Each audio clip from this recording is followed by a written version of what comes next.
heard the ding. Hello, everyone, and welcome back to the Philosophical Jew podcast. We have on with us today Rabbi Gil Student, the author of the Torah Musings blog, one of the authors now of the Torah Musings blog, and the very popular recent book, Articles of Faith, both of which will be linked down in the description below. Rabbi Gil Student, would you mind telling us a little bit about yourself? David, let me just start out by thanking you for inviting me to this conversation with you and with your listeners. We're about to talk about some very interesting, timely topics that are very important and will only rise in importance as time goes on. We're still at the very beginning of a technological and social revolution. So we're gonna have some tentative thoughts on, until the big names and the big thinkers join in. But let me tell you a little bit about myself, the readers, the listeners. My name is Gil Student. I was an early blogger, started about 20 years ago, a Torah blog when blogs were new. And that brought in part of the social media conversation over the years. I've been very much a part of and a contributor to the social media Torah conversation, which brings together a lot of interesting people from different backgrounds. I have a yeshiva education, and I have rabbinic ordination. I spent over 25 years in the corporate world. Just recently, the past few weeks, I started working full-time as a rabbi at the OU. I'm the director of their Jewish media and publications. But most of my background is as an actuary. I've worked with data science, but I'm hardly an expert. So what I'm going to be speaking today about is more from a user perspective. I'm not a techie on AI or anything that I can't speak as an expert on that, but we can at least have a conversation as informed Jews, how we think of these things. Okay, thank you for sharing. Congratulations on the new role, by the way. Thank you. That's really exciting. I actually first heard about you on Judaism Demystified, and it's funny. You mentioned you started your blog like 2 decades ago. Growing up, I sort of wish I knew about your blog because I guess the community I was in was a little bit more insular to the things you were exposed to and like what was sort of okay to expose yourself to. But now knowing about your blog, I've just been following like really closely. It's been very, very fun to read, and I follow your articles in the Jewish Link newspaper pretty much every week. So very, very glad to know about your blog. So one of the topics you've been writing about recently is AI, right? Everyone is talking about AI. It's and rightfully so. It's genuinely a revolutionary invention and new way of living life. So can you explain to the audience what is AI al regel achat, like in one word, like on one foot? That's a Jewish saying, which means that, explain it briefly, just for the people out there who might not know. Why should we assume that there are any ethical or spiritual implications with regard to AI? So right now where we stand, and again, speaking as a layperson, not as an expert, AI is really a tool that we can use to, let's say, generate content based on natural language prompts. So we tell it something, this is what we want, and the AI will create that content with a text or image or sound or any other possible way. It's an interaction, and it's artificial intelligence in that it mimics intelligence. It predicts what an intelligent person or creator would create. And what was found about 2 or 3 years ago when it was first released to the public is that it's really good at predicting. And as I'm sure all of your listeners have experimented with ChatGPT or Gemini or one of the AIs that are publicly available, it's surprisingly good. There used to be an artificial intelligence test decades ago called the Turing test, named after the person who proposed it. And that's if you can have a conversation with a computer and you can't tell whether it's a real person answering you or it's a computer answering you, then it's considered an artificial intelligence. And the current chatbots that we have today have passed the Turing test. It's not easy to tell whether it's a human being responding or not. Now, is that technically intelligence? Some would argue it's not actual intelligence. It's really just through trillions of data points, it's able to predict what to come next, but it's really, really good. And from the user perspective, I don't care whether it's intelligent or not. I just want to get good writing, good images, good songs that appear as if they were created by human beings. And the technology over the past 2 to 3 years has just improved by leaps and bounds. They have now predictive reasoning models that make it seem like it's thinking. It imitates how the human mind, at least part of how human reasoning works. Part of the philosophical question is really, how does human intelligence work? You know, to some degree, if you think of a child growing up, it imitates what it sees. It recognizes patterns, and as it grows, it uses that information to know how to respond to different situations. And that's what AI does to some degree nowadays. Again, I'm not an expert. My understanding, at least, is that it predicts what should come next and how a person will respond. But the question is there more to human intelligence? Do we do more than that? We can think abstractly. So is it more than just predicting what should come next? And if there is that abstract intelligence that we have, that's in addition to the predictive and imitative, can AI can AI do that as well? Or will it ever be able to do that as well? I don't know the answer to either questions. It could be just that we are so good at imitating and predicting that it appears to us as abstract knowledge. I'm not really sure, not an expert. I'm a rabbi. This is just thinking out loud with you, David Chai, and with your listeners. I don't have all the answers to these questions, but these are important questions. Yeah, that's a really fascinating way to put it. We can see why the lines will be blurred when it comes to AI, because, I read a little bit of Heschel. I really enjoy what he has to say on a lot of topics, and he mentions that in the modern era, even knowledge is sort of used. This is before AI, right? This is decades before AI. The knowledge is sort of seen as a means to an end, like a means. Knowledge is a means to power, and it's hard to say that like knowledge now is a purely human endeavor, because clearly AI has some capacity of knowledge in whatever loose way we want to define it. It has some capacity there. In humans, we differ in that we experience, right? There's something about our experience which I think would be arguably so far is not being able to be replicated by AI. And it's this categorical difference that makes it so fuzzy, because we don't want to view knowledge as just a tool. I think that in Judaism, right, knowledge, we ask God to give us knowledge, wisdom, and understanding every day. And so we don't want to reduce knowledge to just a tool, right? Like that's what Heschel was sort of saying, that you don't want it to become just a tool.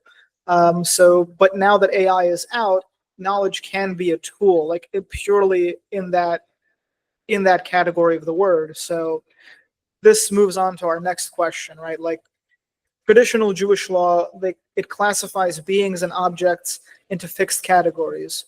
We have humans, we have animals, we have inanimate objects, the laws of kelim and utensils and stuff. But AI doesn't really fit neatly into any of these, like we were just saying. So how should contemporary halachic discourse in Jewish law, establish a new category for AI? Maybe we even have to differentiate between models of AI. And what guiding principles, at least, ought to govern that process, in your view? So this is something that I've been very frustrated with in the past, and I'm starting to get more comfortable with.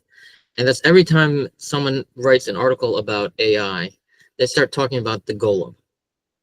And there are traditional stories about a golem, about a rabbi mystically creating some sort of a being called a golem that cannot talk but can interact and follow instructions. And so there's a classic discussion from the 17th century by Rabbi Tzvi Ashkenazi, the Chacham Tzvi. Can you count a golem for a minyan? You know, can he be part of the prayer quorum, the 10 men required?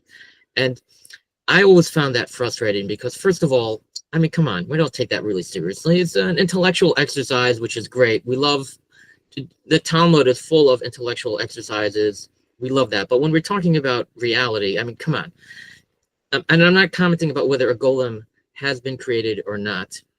It's still the stuff of stories. I've never seen a golem. You've never seen a golem. It's not in our lived experience. It's a theoretical being.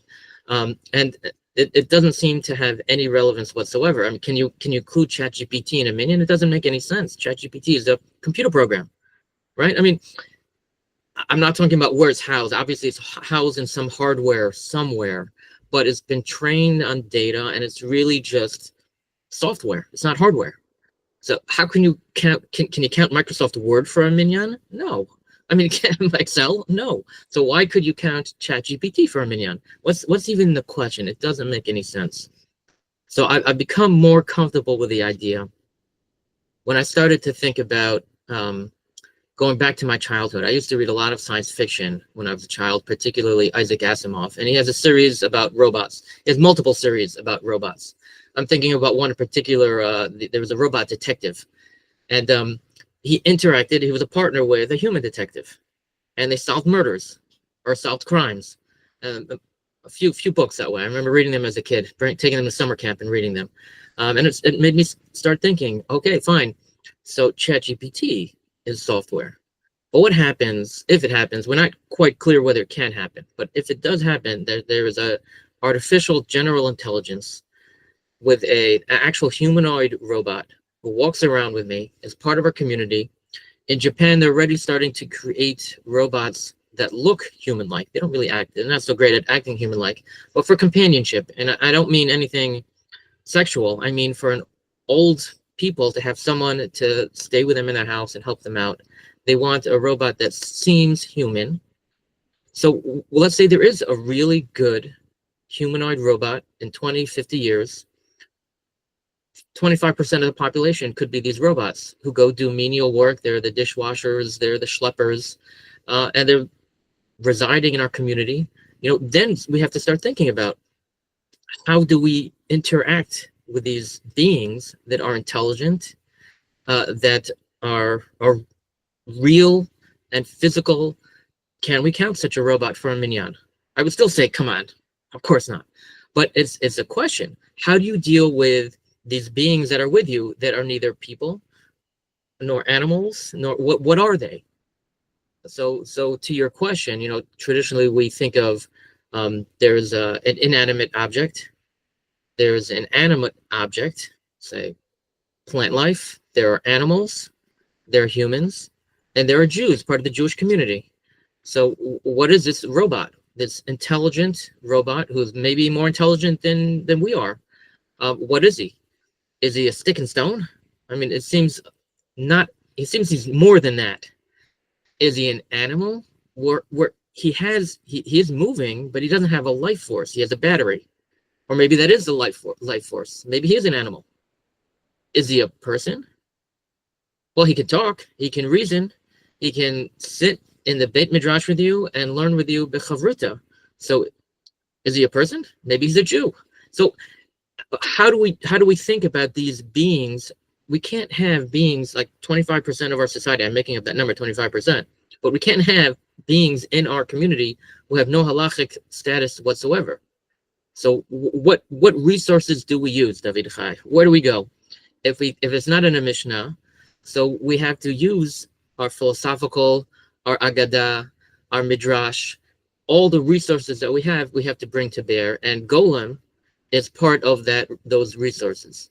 So once you start sitting back and say, okay, let me think about this. We have these members of our society. How do we treat them? Then I start going to the Agadah. And then I go to this responsum about can you count a Golem in a minyan? And I start thinking, you know what? Maybe that's the way I should be thinking about it. Because we need to have some resources. We can't just start making things up. So we go to and thankfully Judaism has vast resources of philosophy and agada and mysticism and halacha, and we use everything together to try to figure out this new thing that had not been considered before. And then we say, Golem, well, maybe it has been considered before, maybe not. That's part of the conversation. So at least I'm less frustrated by people bringing up Golem. I'm still frustrated with people who stop, who don't move further. But at least I'm getting there. I'm getting there. So I mean, you're a good Jew because you're frustrated both ways. So it's that's the mark of a good Jew. Yeah. So I guess what you're saying is it's not a literal analogy to the golem, but the golem is part of our like didactic reservoir of like innumerable sources, like Halachic, the Jewish law code. We have the Agadah and the Midrash, which is the homiletic and like meaning imbued stories, which are sometimes literal, sometimes metaphorical, arguably depending on your perspective. And so the golem analogy definitely isn't a complete one, but it gives us something to think about, right? Like there's the idea that humans, right, we're very complex creatures. There's no question about that. We're not just knowledge carriers, not just knowledge carriers. Humans sort of have a history of some sort, right? They're not just spontaneously bursting into existence.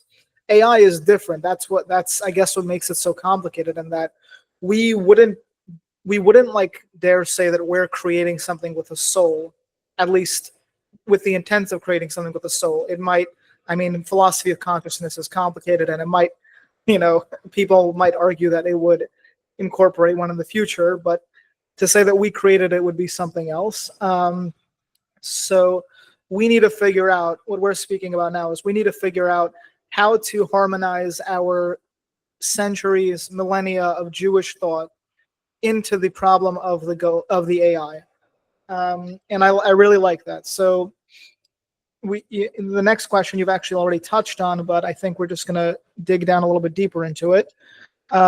You mentioned that the golem is a classically used example when it comes to speaking about AI. And on the one hand, it's too limiting, and on the other hand, it's crucial to our understanding of AI. So counting it for a minyan is a popular touchstone, but you've noted its limits. So in what way does the golem metaphor actually genuinely illuminate our understanding of AI, and where does it break down? Can you give us like where you think it just doesn't do a good enough job, and can you give us like where you think it's actually quite poignant, right? Like I think you mentioned something about like the golem's not a Jew, so obviously it can't be counted for a minyan. So like that would be an example of what I'm asking you to elaborate on. Right. So there are, to my understanding, there are 4 opinions on a golem and where it fits into halacha. One opinion is that it is actually a Jew. One is that it's a human but not a Jew. Another is that it's an animal. And the fourth is that it's just an inanimate object like a rock or a stone, or a stick in a stone. So I try to push the boundaries. Let's say an AI is considered an inanimate object, like a stick in a stone. Right. On the one hand, it's a little hard to do that because it's not hardware, it's software. But it is intelligent, right? So on the one hand, it's less than a stick in a stone because doesn't have physical presence, at least not yet. On the other hand, it's more because it has some sort of intelligence and can communicate, which a stick in a stone cannot. But let's go with a stick and stone analogy at first and say, does a stick in a stone have certain rights? So let's say there are humanoid robots living among us. Can you steal from a robot? Can you punch a robot in the face? You might hurt your hand. I don't know how they make it. But, can you damage it with a crowbar? Can you sexually assault a robot? That will be a real question and not too far. If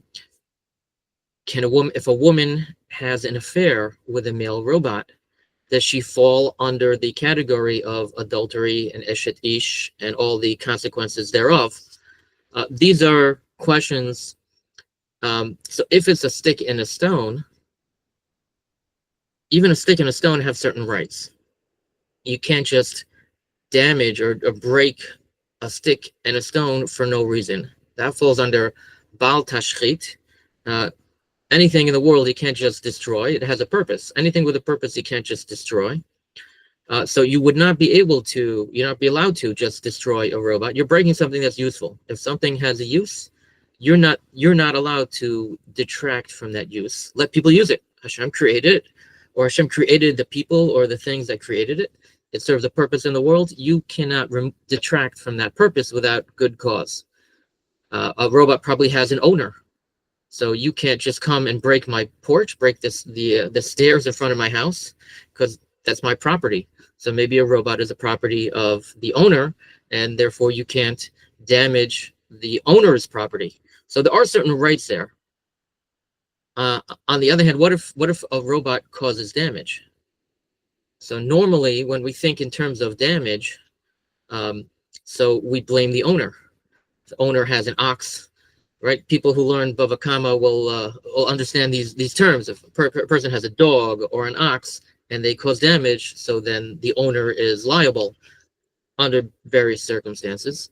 But if a robot is an independent actor, a robot can act independently and think and make choices independently.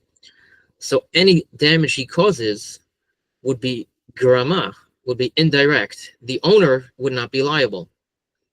Can we live in a society where anyone can literally tell his robot, go punch David Chai in the face, and if I say that and he does it, I'm not liable. You can't punish me. Well, it's not my fault. The robot can think independently. He chose to do that. That's seems unfeasible. If I say, go break this guy's car, go burn this building down, and the robot does it, so who's liable? Is the robot liable? Is it me? It's not a shore, it's not an ox, it's not a kelev, it's not a shen, what is it? It's all garama, it's all indirect. So, but I would think you would still be liable for various technical reasons, because we cannot have a functional society in which that kind of damage would be allowed. And there are mechanisms within halacha to force the owner to pay for that.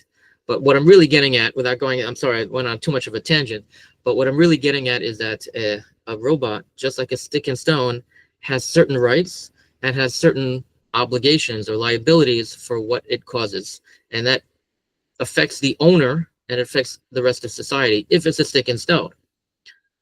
And that's sort of like I'm making a bit of a kal v'chomer that an AI should be more than that. So let's say ChatGPT puts together all the information. I apologize for picking on ChatGPT. It's just a popular one.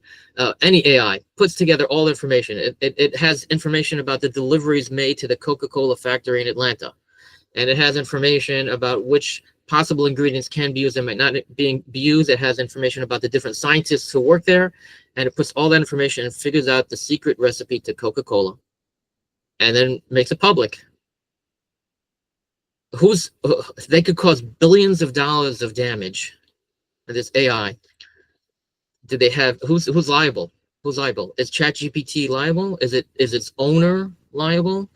How does that work? There has to be some mechanism within Jewish law, within any law, but within Jewish law, that damage caused even by software someone has to be liable for that. You can't have these no man's land of AIs that can do whatever they want without any consequences, have no rights, have no obligations. It can't be. So what I would say, with the analogy to a stick and stone, it would be the owner, it would be open AI, would be liable for those billions of dollars of damages to Coca-Cola, even though it's indirect. I think it would still be obligatory. But that's with the analogy of stick and stone. I think kal v'chomer, that's the floor. But what if you say it even has more independence and more, if it's more like a person? So then you would hold ChatGPT liable. If ChatGPT would be able to have a bank account, or this robot who lives next door to me, who can own a house and can have a bank account, and he would be liable for any of his actions. And if I tell him to go break David Chai's car, and he does it, so then you wouldn't sue me, you would sue the robot.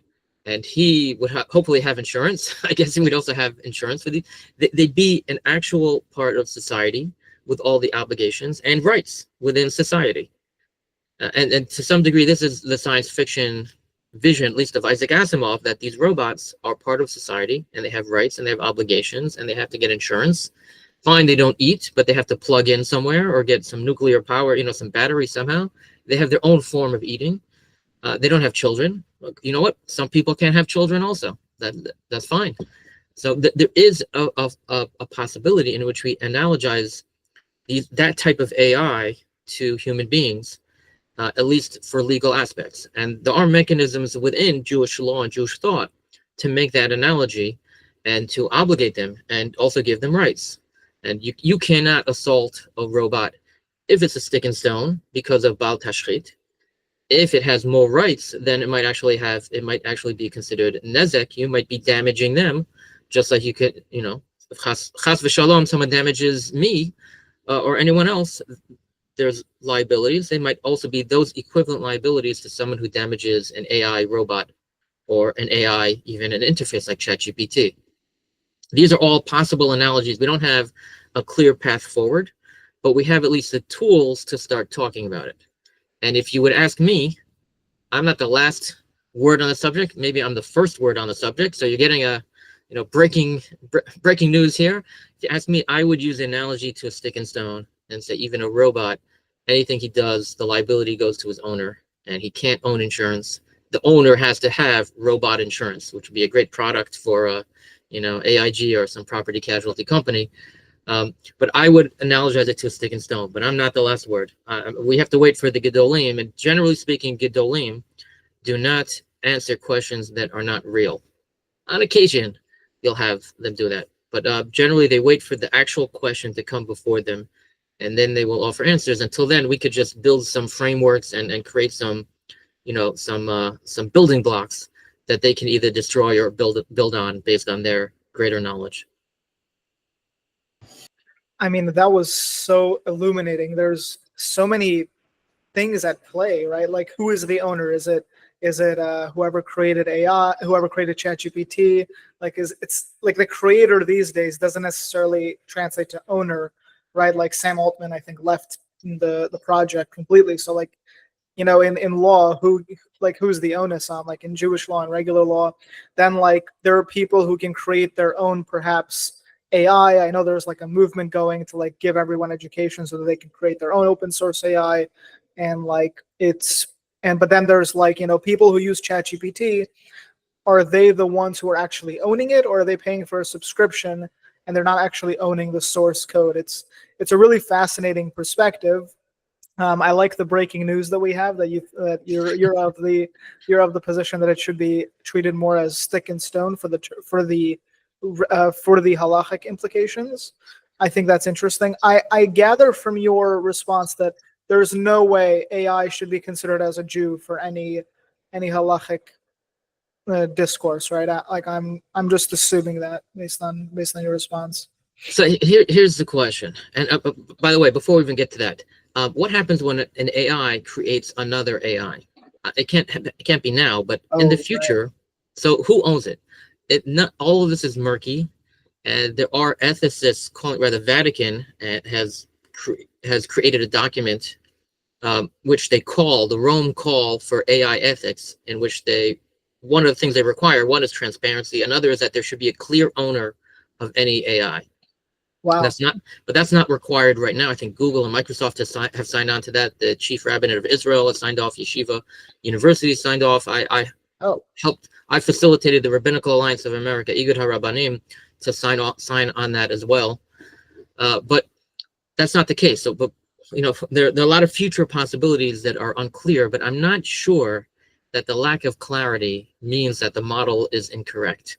There can always be gray areas that we have not yet figured out. That doesn't mean so for example, robotics in a human being. Say someone needs a replacement arm and they get a robotic arm.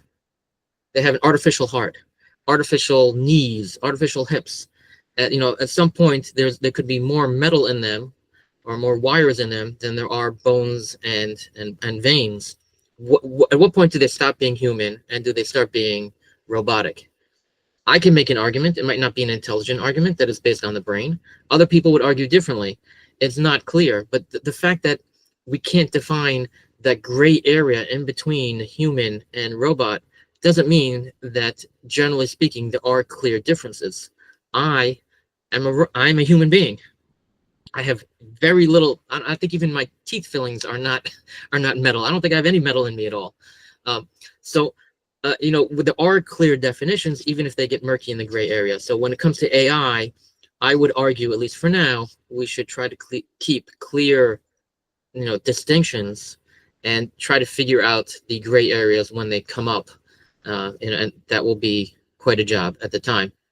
But so you asked me about, can an AI be considered a Jew, and that to some degree comes from the question of, how do we define a human being? Is a human being someone who is born? Well, what about, let's say, a test tube baby who's created completely outside the womb? Would you say there's a walking human, flesh and blood, such a person? I don't know if that technology even exists to do that, but it could exist. Such a person would be flesh and blood, genetic material from two parents. Why would you not consider that a person? Just because it didn't come from a human womb? So what if we create artificial DNA and artificial sperm and artificial everything, and it doesn't actually have two parents, but it would be a flesh and blood human being? Would we consider that not a person? So what is a person? So maybe a person is something that is created.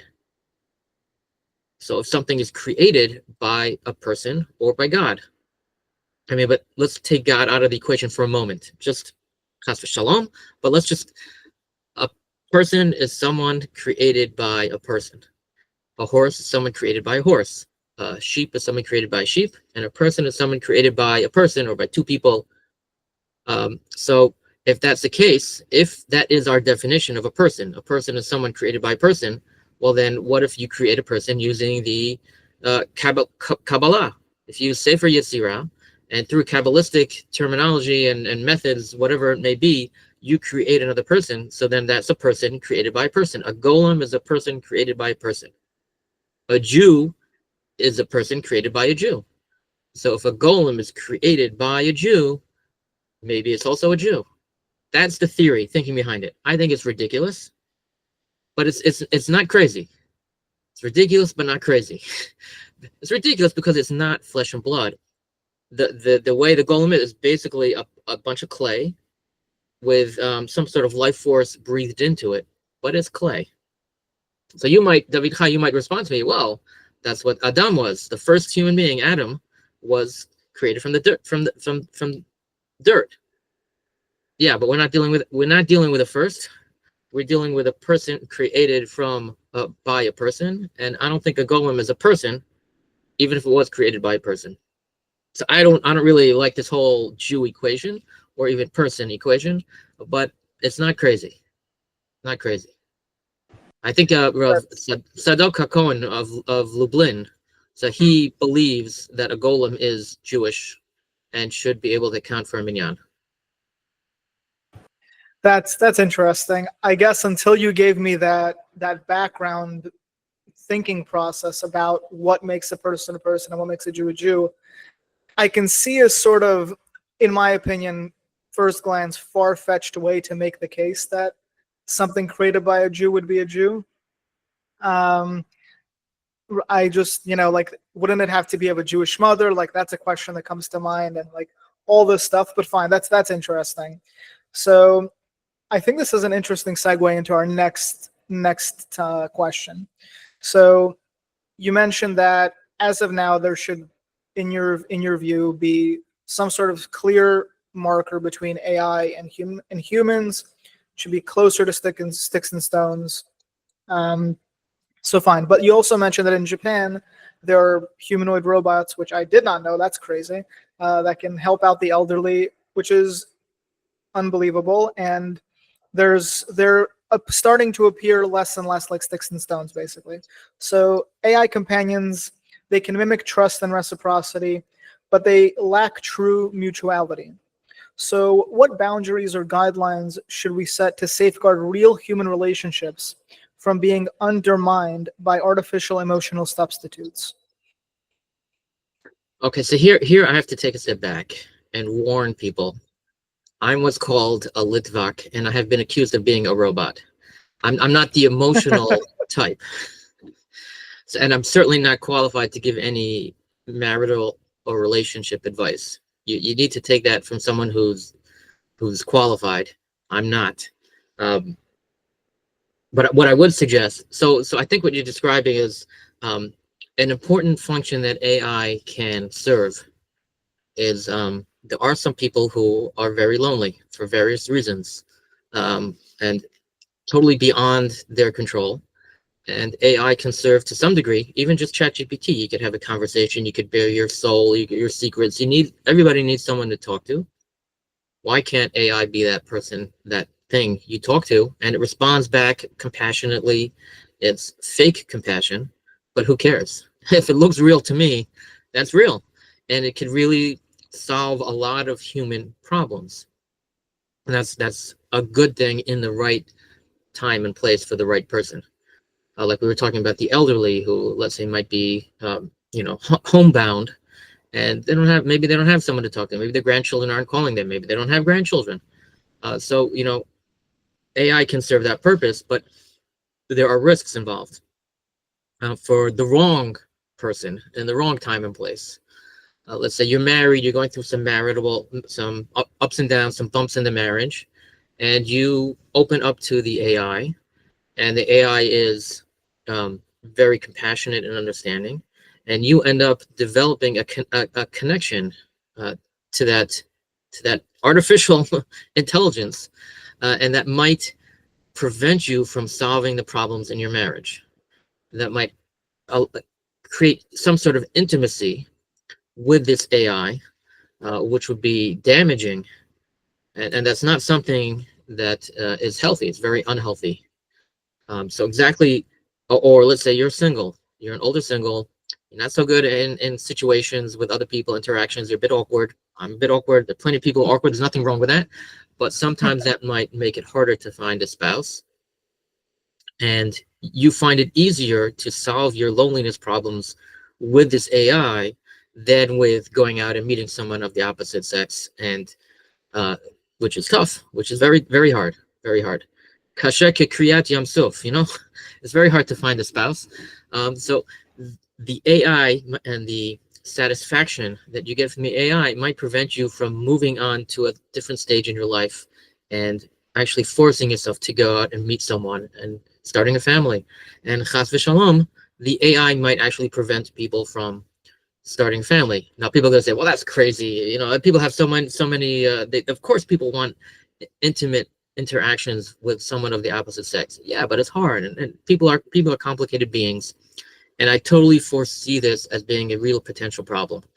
So it might cause marital problems. I think they call it an emotional affair. If you do that with if a woman finds another man who she creates that emotional bond by just having these intimate conversations, even if there's nothing beyond conversation, they do call that an emotional affair. You could debate whether that's a problem or not, but it's finding emotional satisfaction outside the marriage, and ultimately that damages the marriage.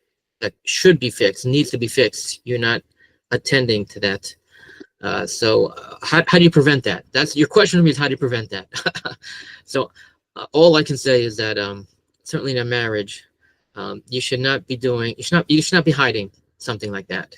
If you need to hide from your spouse that you're having these conversations with an AI, you're doing something wrong. So that should be at least a floor of, or at least a red flag of if you're doing that, you're doing something wrong. But I don't really know where to go beyond that, because this is way out of my area of expertise.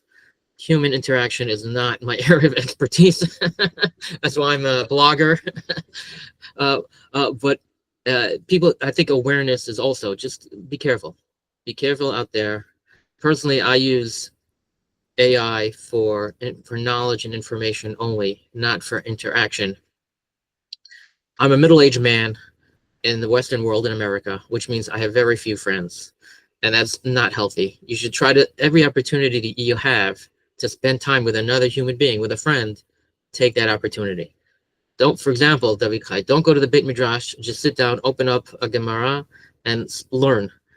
Have a chavruta, or just at least schmooze with somebody on the way to your seat in the Beit Midrash, or on your way out, or open lift up your eyes every once in a while and listen to someone talking and interact. It's important to have friends because it's really difficult for middle-aged men who are just so busy with everything in life.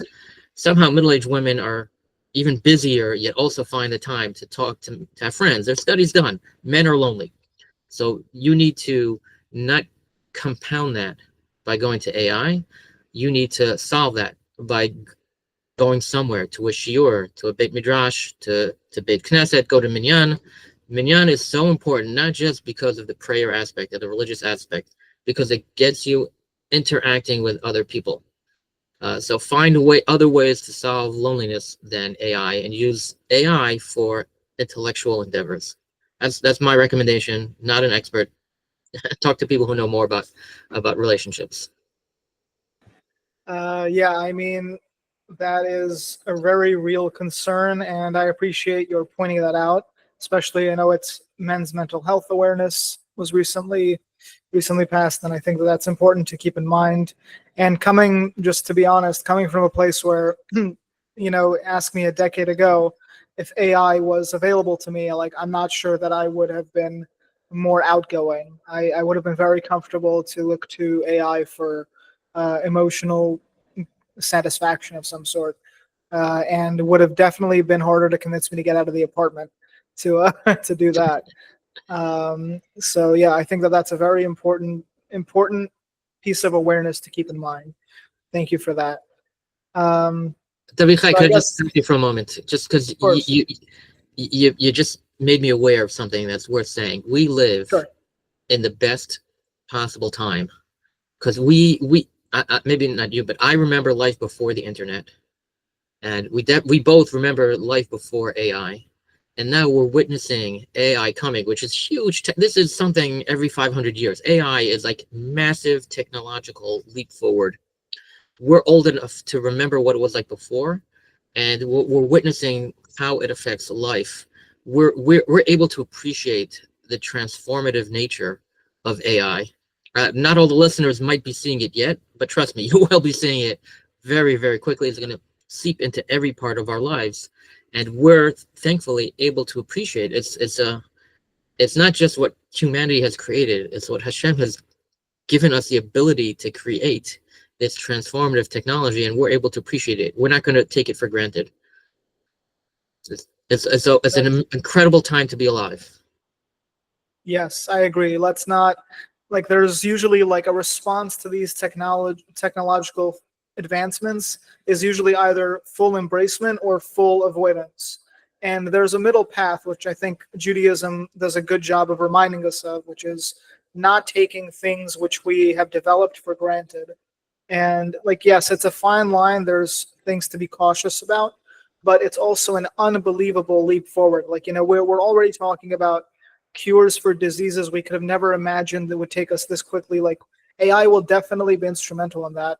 And it's the potential which God gave in the world for humans to participate in creating something so magnificent. So thank you for also pointing that out. I appreciate that. So I guess we've been speaking a lot in the big. Oh, sorry. Did you want to say something?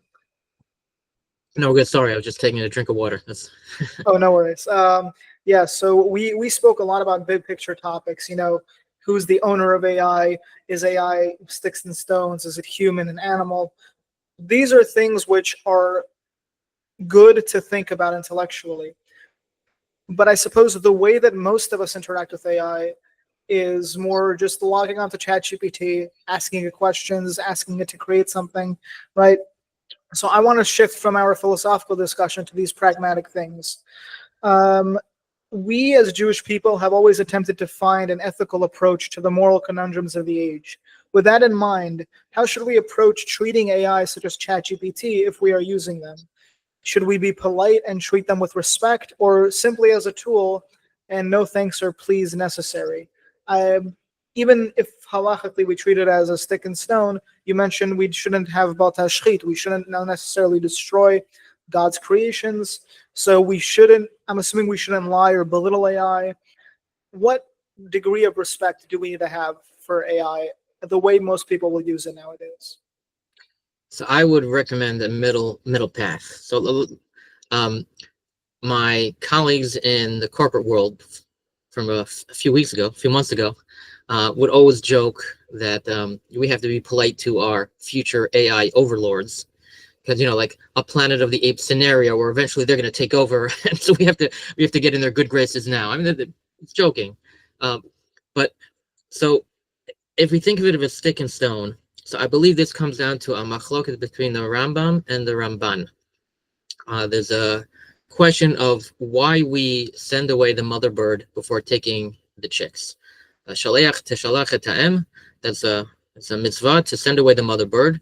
So the Mishnah seems to sound like Mishnah, two places actually in Brachot and Megillah, seems to sound like we're not allowed to say or think that we send away the mother bird out of compassion for the bird. Rather, we do it because it's a mitzvah that Hashem commanded us, but not out of compassion.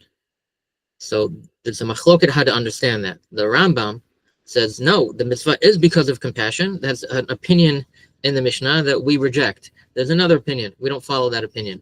And we are supposed to have compassion on animals. As a mother bird with children, of course you have compassion. Where's your seichel? Of course you have compassion. And just like, we normally have compassion on animals, and cats are so cute, and dogs and hamsters, and on the mother bird also, it shouldn't be cruel. It's bad to be cruel to an animal. The Ramban takes that opinion in the Mishnah literally, and he says it's not about having compassion for the animal, it's about developing a compassionate personality. We should not get in the habit of being cruel to anyone or anything, even if that animal does not deserve or even recognize our compassion. A bird doesn't know if we're being compassionate or not. It doesn't have that mental capacity to understand our compassion. But we know if we're being compassionate or not. And it is bad for our character, for our midot, if we act in a way that is cruel. So according to the Rambam, you shouldn't be cruel to animals. According to the Ramban, you shouldn't develop the character trait of cruelty. So as we apply that to AI, Rambam would say, well, it's an AI. AI doesn't have feelings. A bird might have feelings, but an AI doesn't. So there's no need to be polite, no need to follow any normal rules of behavior. The Ramban, though, would say you should not be cruel to anyone or anything, even a stick or a stone or an AI or a ChatGPT. You should be unfailingly polite, should be unfailingly refined. Now, I would take a step back from that. Sam Altman said within the past few months that people who are polite to ChatGPT cost OpenAI millions of dollars because it requires additional computational time, and it's actually, there's an issue of bal tashchit. It's a wastefulness. Saying please, thank you, and then forcing ChatGPT to reply, no problem, you're welcome. That costs money. We don't want to unnecessarily cost money. So some might reply, yeah, but my midot are not unnecessary. So it's a positive use of someone else's money. I try to minimize the cost. So I don't add a thank you as a separate response. I always say please. And so you're polite in ways that don't cost too much more money. I try to minimize the expense on the owner of the AI, but I do believe we should be refined, especially in this generation where people are so unrefined and coarse. It is important for us to continue, and we have to be vigilant that Western influence is not seeping into us, and that we maintain refined personalities. But we also want to think about the ultimate cost of it. So that's why I personally recommend a middle ground where you say please and thank you in ways that don't cause more computational time. That's my thought on the subject. That's interesting. I not that we have time for it, but in a very unnuanced way, you could say, try to find a way to be frugally a kiddush Hashem to AI. I like that. Yeah. Well, this conversation is so enlightening. I feel like I've gained so much from reading your pieces, which I highly recommend to the audience. It's on TorahMusings.com. And I will link your book, Articles of Faith, as well. You mentioned in Judaism Demystified, I just want to, if it's okay, end on this, or anything that you have to say afterward. You mentioned that you started Torah Musings, or Hirhurim as it was called back in the day, because it sort of like scratched that itch of teaching Torah to people while you were in the corporate world. So I must say I feel the same way in a lot of ways with my own writing and this podcast, and I think that it's important for people who maybe don't have the time to write or to learn that much, because of their busy work life. Torah Musings is a great resource to get very comprehensive view and even introductions to many topics, and I truly recommend everybody go check it out. There's even an AI generated podcast you did, right, about AI. Is that accurate? Yeah, very meta. Yeah. Yeah. So it's really just thank you for the project of Torah Musings. I'm sure it's been a valuable resource to many Jews around the world, and I hope that many more resources like it come to light, and that we merit to see many more of your pieces and your thoughts in the future. Thank you. I just want to thank you for having me here, but I also want to point out that a podcast like yours and some of the others that are just so great are the next generation, right? I'm an older man. I'm over 50. I started blogging 20 years ago. At that time, blogging was where the thoughtful Torah content was discussed and shared. Now it's a podcast. I don't know what's going to be, tomorrow, but at least today, you're at the cutting edge of Torah conversation, and I appreciate what you're doing, and I encourage you to continue and to do more.